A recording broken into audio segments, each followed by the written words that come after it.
Hello साथीहरु, स्वागत छ हजुरहरुलाई मेरो च्यानलमा। मैले चाहिँ विभिन्न किसिमका इलेक्ट्रिकल तथा भिडियो चाहिँ लिएर आएको हुन्छु। जसमा छ यो आज इलेक्ट्रिकल सम्बन्धी इलेक्ट्रिकल एप्लायन्सेस भनेर भन्न सकिन्छ यसलाई, विद्युतीय उपकरण नै हो। जुन छ अल्फाको मिस्ट्रल मोडल नम्बर FW40-13Q भनेर यो अल्फाको एउटा यो वाल फ्यान छ। हामीले चाहिँ बजारमा विभिन्न किसिमका वाल फ्यानहरु पाउन सक्छौं, अथवा अल्फाले चाहिँ विभिन्न किसिमका पंखाहरु बनाएको छ, फ्यानहरु बनाएको छ, जस्तो wall fan, stand fan, exhaust fan, table fan, विभिन्न किसिमका फ्यानहरु बनाएको हुन्छ। जसमा चाहिँ मैले आज यो हजुरहरुलाई चाहिँ हजुरको सामुमा चाहिँ अल्फाको वाल फ्यान नै लिएर आएको छु, जसको बाहिरबाट के लेखेको छ र भित्र कस्तो छ भन्ने कुरामा चाहिँ म यसको हल्का सामान्य अनबक्सिङ जस्तो गर्न गइरहेको छु। पहिला यो साइडमा हेरौँ, यो रेक्टेंगुलर साइडमा हेरौँ यहाँ के लेखेको छ भनेर। जस्तो alpha electric quality electric product भनेको छ, एकदम क्वालिटी गुणस्तरयुक्त भनेको छ। त्यसपछि 16 इन्च वाल फ्यान भनेपछि 16 इन्चको चाहिँ यो यसको पाता रहेको छ, यो फ्यानको पाता रहेको छ। हजुरले बुझेर किन्नु होला, के भन्दाखेरि सानो पनि मान्छेले भिडाइदिन सक्छन् नबुझ्दाखेरि, त्यही भएर चाहिँ 16 इन्चको यो पाता भनेको हो। त्यसपछि 1 इयर वारेन्टी, र हामीले चाहिँ वारेन्टी र ग्यारेन्टी एप्लायन्सेस किन्दाखेरि, कुनै पनि उपकरणहरु किन्दाखेरि वारेन्टी र ग्यारेन्टी दुई किसिमको हामीले चाहिँ पाउन सक्छौं। वारेन्टी र ग्यारेन्टीमा चाहिँ अलि भिन्नता छ। वारेन्टी भनेको बनाइदिने, मर्मत सम्भार गरिदिने हो फ्रीमा। त्यसपछि ग्यारेन्टी भनेको चाहिँ पुरै चेन्ज गरिदिने हो। जस्तो यो फ्यान बिग्रियो, यदि यो ग्यारेन्टी थियो भनेपछि नयाँ पुरै ल्याइदिनलाई ग्यारेन्टी, र यसमा बिग्रियो ल यसमा हल्का सामान हालेर बनाइदियो भने चाहिँ त्यो चाहिँ वारेन्टी भयो। त्यसपछि यहाँ लेखेको छ 3 स्पिड सिलेक्सन्स भनेपछि 3 वटा तरिका, जस्तो यहाँ लेखेको पनि छ हाई, मिडियम र लो भनेर लेखेको छ। 3टा तरिकाले चाहिँ हामीले यसलाई स्पिडलाई सानो ठुलो गर्न सक्छौं।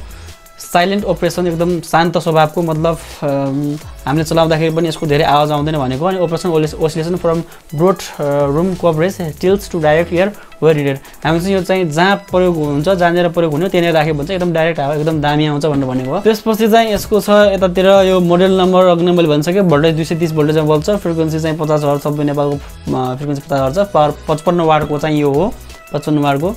त्यसपछि यो 55 वाटकोले कति चाहिँ यसले युनिट खपत गर्छ, कति रुपैयाँ यसको तिर्नुपर्छ यो फ्यानको मात्रै भनेर चाहिँ मैले निकाल्ने तरिका, वाटको अथवा इलेक्ट्रिकल एप्लायन्सेसको चाहिँ कसरी निकाल्न सकिन्छ भनेर मैले बनाइसकेको छु भिडियो। त्यो हेरेर चाहिँ गर्नुला, मैले लिङ्कमा डिस्क्रिप्सनमा लिङ्क दिनेछु। त्यसपछि यसको ग्रस वेट चाहिँ 4.1 केजी छ, एकदम नेट वेट चाहिँ यसको 3.09 केजी छ। त्यो मेजरमेन्ट भनेको छ, लेखेको छ, यो कुराहरू चाहिँ हजुरले हेर्न सक्नुहुन्छ। अबको भिडियोलाई कति पनि ढिलो नगरेर चाहिँ म यो अनबक्सिङ गर्न गइरहेको छु।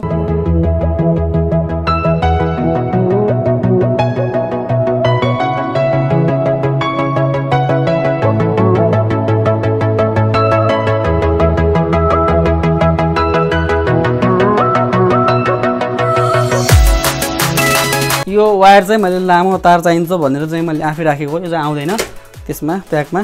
त्यसपछि यो फर्महरु चाहिँ यसलाई बचाउनको लागि भयो। त्यसपछि यो पनि त्यही नै हो।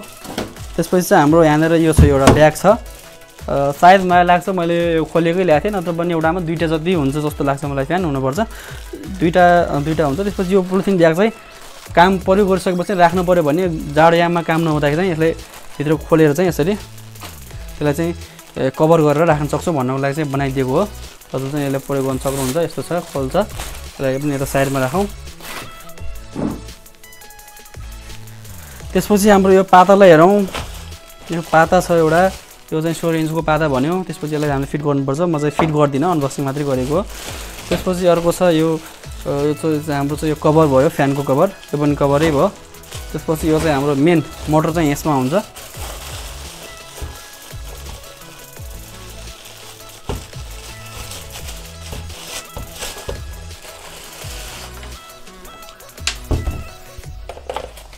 हाम्रो मेन मोटर चाहिँ यसमा हुन्छ, यो भयो हाम्रो मेन मोटर, यहाँनिर हुन्छ। त्यसपछि यसमा चाहिँ पहिला हामीले यो एउटा पाता राख्छौँ, पाता भन्छ कि यसलाई कभर राख्छौँ। कभर राखेपछि फ्यान टाइट गर्छौँ, टाइट गरिसके यसलाई टाइट गर्छौँ, यो टाइट गरिसकेपछि फेरि पाता राख्छौँ, पाता राखेपछि फेरि यसलाई टाइट गर्छौँ। यसो चाहिँ हामीले यसलाई राखिसकेपछि बाहिरबाट फेरि अर्को कभर राखेर फुल कभर गराएर चाहिँ प्रोटेक्सनको लागि चाहिँ त्यो राख्ने गर्छौँ। त्यसपछि हाम्रो यहाँनिर बाहिर यहाँनिर पनि लेखेको छ कहाँ बनेको भनेर, मेड इन चाइना भनेको छ। चाइनामा बने पनि एकदम राम्रो खालको मोटर हो यो, अथवा फ्यान हो मोटर भन्दा पनि। त्यसपछि 3टा सिलेक्सन छ, लो, हाई, मिडियम र हाई भनेर यहाँनिर छ। त्यसपछि यता पनि त्यही नै हो। त्यसपछि हाम्रो चाहिँ यतातिरको यो यसलाई तान्ने भने चाहिँ हामीले यसरी, यसलाई तानेर चाहिँ हामीले यसरी यो मिडियम, लो, हाई भनेर बनाउन सक्छौँ। भनेपछि यसले यो चाहिँ स्विङ लेखेको छ, यो लहरलाई तानेर चाहिँ हामीले यसलाई घुम्ने यो मोटर यसलाई चाहिँ सरसर फ्यान घुम्नको लागि चाहिँ प्रयोग गरिन्छ। त्यसपछि चाहिँ हाम्रो यो वायर छ, यो वायर लगभग 3-4 मिटरको हुन्छ, 3 मिटर जतिको हुन्छ। यदि यो वायर पुगेन भने चाहिँ हामीले अरू एक्सटर्नल वायर चाहिँ प्रयोग गरेर यसलाई सप्लाई दिन सक्छौँ। यसरी चाहिँ हामीले यसलाई जोड्न सक्छौँ। एकदम सजिलो छिटो छरितो अरू फ्यान जोडेको जस्तै छ, मात्र यसलाई ह्याङ्गिङ गर्नुपर्छ। यसरी वालमा चाहिँ ह्याङ गरेर चाहिँ हामीले यसलाई चलाउन सक्छौँ। त्यो ह्याङ गर्नको लागि चाहिँ टङ्गाउनको लागि चाहिँ यो यस्तो एउटा चाहिँ मेटल क्लिप दिएको छ। यसलाई चाहिँ ट्याक्क पहिला ठोक्नुपर्छ किराले, अथवा स्क्रू टाइट गर्नुपर्छ। यदि छ भनेपछि ग्रिप सिप लगाएको छ भनेपछि ग्रिप लगाएर यसरी टाइट गरेर चाहिँ यसलाई यसरी हामी चाहिँ यहाँ यसरी ह्याङ गरेर यसलाई फ्यानको चाहिँ एकदम मजा लिन सक्छौँ, फ्यान चलाउन सक्छौँ। यही नै हो साथीहरू, हजुरलाई कस्तो लाग्यो भिडियो? यदि हजुरलाई चाहिँ यो फिट गरेकै हेर्न मन लाग्यो भने चाहिँ मलाई कमेन्ट गरिदिनु होला। म यो फिट गरेर चाहिँ हजुरलाई सिकाएर चाहिँ हजुरले आफै लगेर चाहिँ फिटिङ गरेर चलाउन सक्नुहुन्छ। हस् त, धन्यवाद।